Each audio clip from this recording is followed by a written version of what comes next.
Өмір кейде тым қатал болып кететін секілді. Бұл әңгіменің кейіпкеріне өмірдің қатыгез болғаны соншама, әңгімені жазуға батылым жетпей қаншама уақыт жүрдім.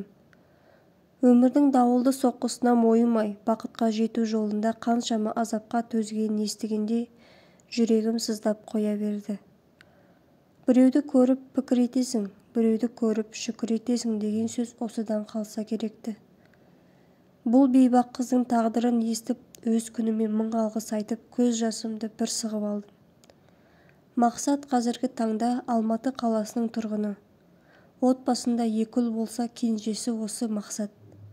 Әке-шешесі өз қолдарымен тұрғызған баспанасын тастап кетуге қимай, өз еліне оралудан бас тартты. Ал Мақсат болса өз еліне қоныс аударуға бел байлады.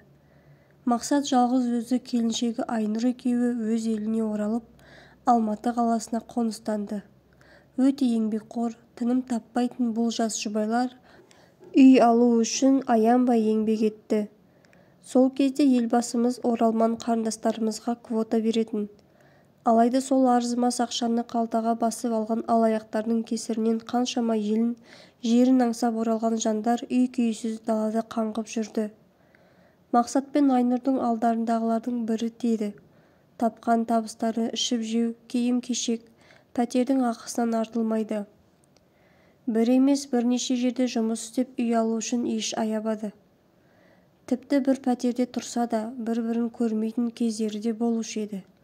Өйткені Мақсат түнгі ауысымда жұмыс істейтін, алып шаһар Алматыда ешбір таныс, туысы жоқ болғандықтан, қыдырып барар, көңіл сергітер ешбір жері жоқ. Екеуі де жұмыстан бас көтере алмайды. Солай күндер өте берді. Бәлкім айтсам өтірік дерсіз. Алайда Айнұр бейресми түрде жүктілігінің 9 айына дейін тынбай жұмыс істеді. Іші кішкентай болған соң босанар уақытының жақындағанын ешкім аңғарған жоқ. Соған қарамастан ешбір қиындықсыз сүп-сүйкімді қызды дүниеге алып келді.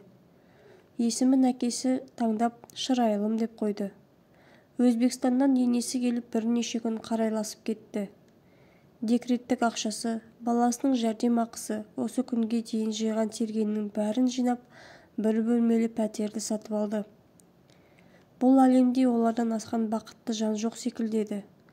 Алайда не себеп болғаны белгісіз. Шырайлым 2 айлық болған сәтте жұбайлардың арасында қатты жанжал болды. Айнұр 2 айлық сәбиі мен өлердей сүйген жарын тастап төркініне Өзбекстан еліне кетіп қалды. Соншама қиындықтан өтіп енді ғана бақытқа жеткенде, Айнұрдың неге бұлай еткені оқиға барысында айтылатын болады. Мақсат әйелінің артынан іздеп баруды ойына да алмады. Өзбекстаннан анасы Зәуреш келіп, немере қызына күтім жасап жүрді. Балам, бұлай болмайды. Бала тым кішкентай. Оған анасының сүті қажет. Сен бармасаң біз әкең екеуіміз келіннің үйіне барайық. Қаншама еңбекпен келген мына үй әйелсіз тоз-тоз болып кетеді. Жоқ, бармаңыздар. Қызымды өзім өсіремін. Оған барушы болмаңыздар. Тым құрыса не үшін кеткенін айтсаң қайтеді. Туған сәбиін тастап кететіндей Айнұр безбүйрек емес еді ғой. Егер мен адам танитын болсам, ол мұндай іске бекерден бекер баратын адам емес. Не болғанын айтсаңшы. Мама, жетер енді. Егер қызыма қарауға қиналып жүрсеңіз, еліңізге кете беріңіз. Қызыма өзім қараймын. Сен қашан бұлай өзгеріп кеткенсің? Анаңа солай дөрекі сөйлеуге ұялмайсың ба? Сен үшін әкеңді, жылы төсегімді тастап, шекара асып келгендегі естіген алғысым осы ма? Қайырымсыз надан болыпсың. Міне қызың, ал кәне қара.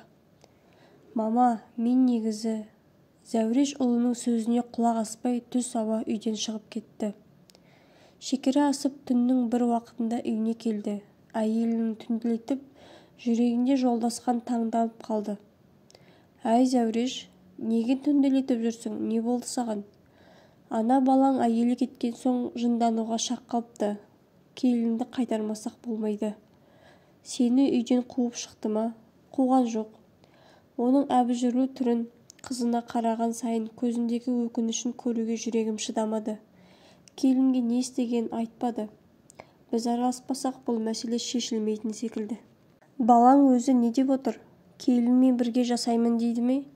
Жасамай қайда барады? таңертең келіннің үйіне барайық. Құда-құдағидың алдынан өтіп, келінді баламен табыстырайық. Келін байғұс сондай тәрбиелі жан. Оның бұл ісінің себебін еш түсіне алар емеспін. Жолдасхан мен Зәуреш келіндерін алып қайтатындарына сенімді болып құда-құдағидың үйіне барды. Алайда құдалары құшақ жая қарсы ала қоймады. Оларының не бүлдіргенін естігенде ұяттан кірерге тесік таппады. Айнұр өз шешімін өзгертпейтін нық сеніммен айтып ата-енесін шығарып салды. Жолдасхан үйіне жеткенше ашудан жарыла жаздап әрең шыдады. Жеткен бойда әйеліне бас салып ұрыса жөнелді. Балаң бізден жыраққа кетіп құтырайын деген екен. Оған берген тәрбиеміз ауаға ұшқаны ма? Оның ісін дұрыс демеймін. Алайда ол біздің баламыз. Оның ендігі өмірі не болмақ? Кіп-кішкентай сәби анасыз қалай өмір сүреді? Мен оған ескерттім емес пе? Кетпе дедім. Ол мені тыңдамай кетті. Ал ендеше өз қолымен жасаған қиындығымен өзі алыссын. Оған бармайсың. Оның атын атама. Иттей болып өз аяғымен қайтып келеді. Ойбай-ай, жарық дүниедегі енді ғана келген сәбидің күйі не болмақ? Балаң ол қызға қарай алады дейсің бе? Бармайсың дедім, бітті. Зәуреш екі оттың арасында қалғандай. Кетейін десе жолдасының ит мінезінен қорқады. Не істерін білмей әбігерге түсті. Әйелінің келмейтініне көзі жетіп тұрса да, үмітсіз шайтан демекші, анасынан бір хабар күтіп мақсат жол қарап жүрді. Біршама уақыт өткен соң үміті үзіліп, қызы үшін еш жиып тіршіліктің қамына кірісті. Мен ешкімнің көмегіне зәру емеспін. Қызымды өзім-ақ өсіріп аламын, деп намысын бір қайрап алды. Әйтсе де жаңа туылған сәбиге қарау еркек адам үшін оңайға соқпасы анық. Екеуінің күн көрісі үшін жұмыс істемесе тағы болмайды. Бірге істеген жолдастары арқылы тұрмыстан қайтқан бір әйелді тапты. Есімі Гүлмира. Жасы Мақсатпен тетелес екен. Екеуі кездесіп бірден келісімге келіп, екі жарты бір бүтінге айналды. Гүлмира кіп-кішкентай шырайлымға тез-ақ бауыр басып қалды. Мақсат әке-шеше туғандарын ешбір қолдау күтпей, оларға еш ескертусіз осылайша өзі жаңа өмір бастап кетті. Бұл хабар шекара асып әкесінің құлағына жеткенде, Жолдасхан ұлының бұл әрекетін ақтауға еш негіз таппай, бір жолата өз ұлынан бас тартты. Әкесі, сен де түсінсеңші енді, ол жалғыз өзі қайтсын байқұс. Мені жібер дедім, жібермедің. Жаңа туылған қыз балаға қарау оңай деймісің? Оны жақтаушы болма. Мен оны осылай әр қатынның етегін ұстап кетсін деп өсірдім бе? Тым құрыса алдыма келіп бір ауыз рұқсат сұраса қайтер еді. Ол тайрандап жүреді екен, ал біз мұнда оның кесірінен ұяттан жерге кірердей болып жүреді екенбіз ғой. Солай ма? Ақыры бізді керек етпей өзі шешім қабылдап, өзімен өзі өмір сүрген екен, демек менің де ондай балам жоқ. Бұдан былай бірде-біреуің оның атын да атаушы болмаңдар. Жолдасхан осылай өз шешімін айтты. Оның екі сөйлемейтінін, алған бетінен қайтпайтынын бәрі жақсы біледі. Зәуреш ұлының жолына термілумен күн өткізіп сары уайымға салынып жүр. Ана жүрегі баласы үшін шыр-пыр болып жанын қоярға жай таппай жүр. Ауылдың бәрі түгел. Мақсаттың туған еліне барып мүлдем басқа адамға айналғанын айтып өсе кетуде. Бұл сөздер Жолдасханның баласына деген ашу-ызасын одан сайын қоздыра түсуде. Осылайша әке-шеше мен туған перзенттің жолы екіге айырылды. Гүлмира туған анасы бас тартқан шырайлым қызға жақсы күтім жасап жүрді. Мақсаттың қызына қарауға шамасы жоқ. Бірнеше жерде жұмыс істеп жүр. Осылай жылдар өте шықты. Шырайлым 3 жастан асты. Тілі тәтті, өте сүйкімді қыз болып өсіп келеді. Өзі тынымсыз әр нәрсені бір сұрап Гүлмираға маза бермейді. Екеуі таңнан кешке дейін 4 қабырғаның ішінен шықпайды. Гүлмира асыранды қызын сыртқа алып шығудан үнемі қашқақтап жүреді. Шырайлым тынымсыздығынан 4-5 жасқа жеткенше талай отқа күйіп суға батты. 5 жасқа толса да тілінде кемістік бар. Тым тұйық болып, үнемі екі қолымен құлағын жауып отыратын әдет шығарды. Ал Мақсаттың ештеңемен шаруасы жоқ. Тек ақша тауып, әйелі мен қызын керек жарағымен қамтамасыз етіп жүргеніне шүкір етіп күн өтуде. Жұмыстан шаршап, сілесі қатып келеді. Әкесін көрген бойда алдынан жүгіріп шығып, мойнына асылып, қатты құшақтаған қызына көңіл бөлетін әке жоқ. керісінше үнемі кеудесінен итеріп жібереді. Міне тағы да бүгін Мақсат кірген бойда Шырайлым алдынан жүгіре шығып мойнына асылды. Қатты құшақтаған сонша тіпті әкесін тұншықтыра жаздады. «Қызым, сенің мұның не? Шырайлым, кел қызым, маған келе ғой. Әкең жұмыстан шаршап келді. Кәне маған келші, сені өзім көтеремін». «Әке, Шырайлым қызым қырсықпа». Гүлмира өгей қызын әкесінен күшпен әрең ажыратып алды. Балалар бөлмесіне апарып біраз уақыт ойнатып, жуынып шайынып болған күйіне ас ауқатын берді. Күндер осылай өте берді. Әке мен қызының арасы тым суық. Гүлмира екеуінің бірге уақыт өткізуіне үнемі кедергі келтіріп түрлі сылтау іздеп табатынды шығарды. Шырайлым 7 жасқа толып мектепке бара бастады. Үнемі Гүлмира оны ертіп жүретін. Оң мен солын ажыратып, есін білген қыз өзінің туған анасы санап айтқанын екі етпей орындап жүрген әйелдің өгей анасы екенін білді. Бірге оқитын сыныптастары мазақ етіп, «Сен тастандысың, сені анаң тастап кеткен» демегенде тіпті білмей жүре беруші еді. Сол күні қыз байғұстың жүрегіне қандай салмақ түскенін кім білсін. Сол күні оны мектептен алып кетуге Гүлмира келген болатын. Бірақ оны мектептен таба алмады. Мұғалімі оның әлдеқашан кетіп қалғанын айтты. Гүлмира есі шыға жаздап бүкіл жерден іздей бастады. Жүгіре жүріп көшелерді аралап қызын таптау әйтеуір. Қызын сүйрелеп дереу үйіне қарай бет алды. Қыз байғұс шырылдап жылап келеді. Үйіне кіргізген бойда қызын төмпештеп ұра бастады. «Сен менен қашып кетпек болдың ба? Жібер мені. Сен менің анам емессің. Мен сені тыңдамаймын. Солай де, ендеше мен кіммін сонда? Менің анам неге жаман? Ол мені неге қинай береді деп жүрсем, сен мені тумаған екенсің ғой. Мен сені жек көрем. Мен сені жақсы көрдім дедім бе? Сені туған анаң керек етпегенде мен сені неге керек етуім керек еді? Сен ешкімге керегі жоқ, сұрауы жоқ бейшарасың. Әкем мені жақсы көреді. Әкең осыдан келсін, мен бәрін айтып беремін. Айтсаң өлесің. Мен сенің өз ажалыңмен өлгеніңді қалап едім. Бірақ айтар болсаң, ажалың менен болады. Бәрібір айтамын». Гүлмира өзінің не істеп не қойып жатқанын сезіне алар емес. Ақылынан адасқан адам секілді. Газды жағып бауырсақ пісіретін ыдысын алып май құйып отқа қойды. Бір қолымен қыздың қолын қысып ұстап алған. Шырылдап көмек сұрап жылаған қыздың дауысын еститін тірі жан жоқ. Ешбір аяусыз қызып тұрған майды қыздың иығынан басып құйып жіберді. Сол кездегі бұл кішкентай қыздың қалай қиналғанын көз алдыма елестетсем, жүрегім тарсылдап аузыма тығылады. Артынша жанашыр ананың кейпіне еніп қызға көмек көрсетіп, неше түрлі жақпамайлар жағып әуре сарсаңға салынды.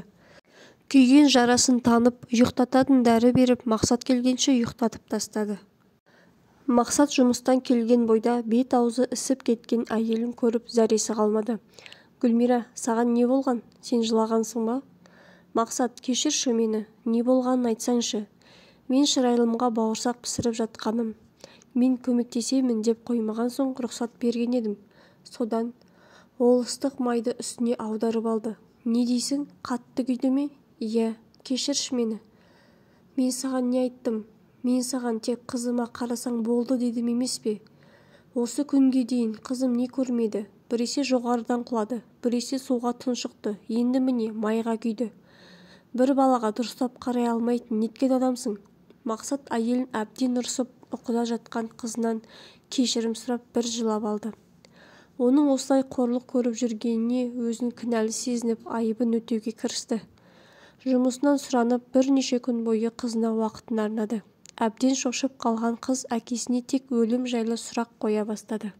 «Әке, адам өлген соң не істейді? Өлген адам қайтып бұл өмірге келеді ме?